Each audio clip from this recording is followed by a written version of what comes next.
বিসমিল্লাহির রহমানির রহিম। প্রধান উপদেষ্টার শপথ।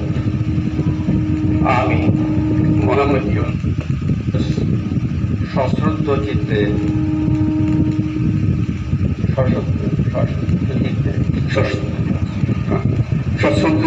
শপথ গ্রহণ করতেছি যে আমি আইন অনুযায়ী অন্তর্বর্তীকালীন সরকারের প্রধান উপদেষ্টা পদে কর্তব্য বিশ্বস্ততার সহিত পালন করিব।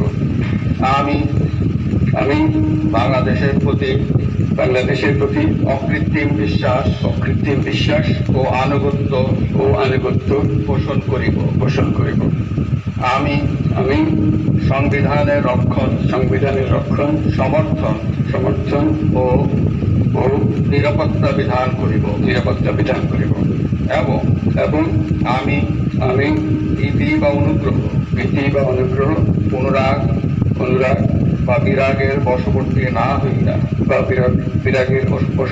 হইয়া সকলের প্রতি আইন অনুযায়ী যথাবিহিত আচরণ করিব।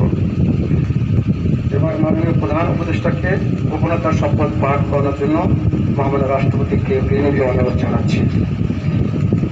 আমি মোহাম্মদ ইউনূস সশ্রদ্ধ চিত্তে শপথ গ্রহণ করিতেছি যে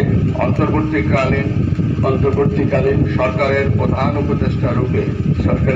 উপদেষ্টা রূপে যে সকল বিষয় আমার বিবেচনার জন্য আনিত হইবে বা যে সকল বিষয় আমি অবগত হইব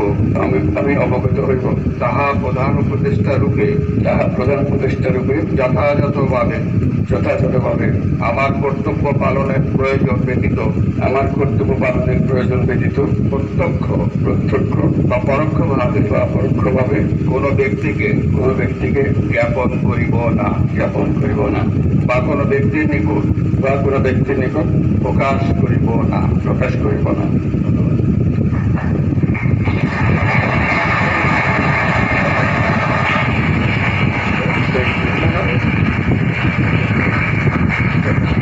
মাননীয় প্রধান উপদেষ্টাকে প্রধান উপদেষ্টা পদের শপথ ও গোপনতার শপথ স্বাক্ষর করার জন্য এবং স্বাক্ষর শেষে নির্ধারিত আসন গ্রহণ করার জন্য বিনীত অনুরোধ জানাচ্ছি।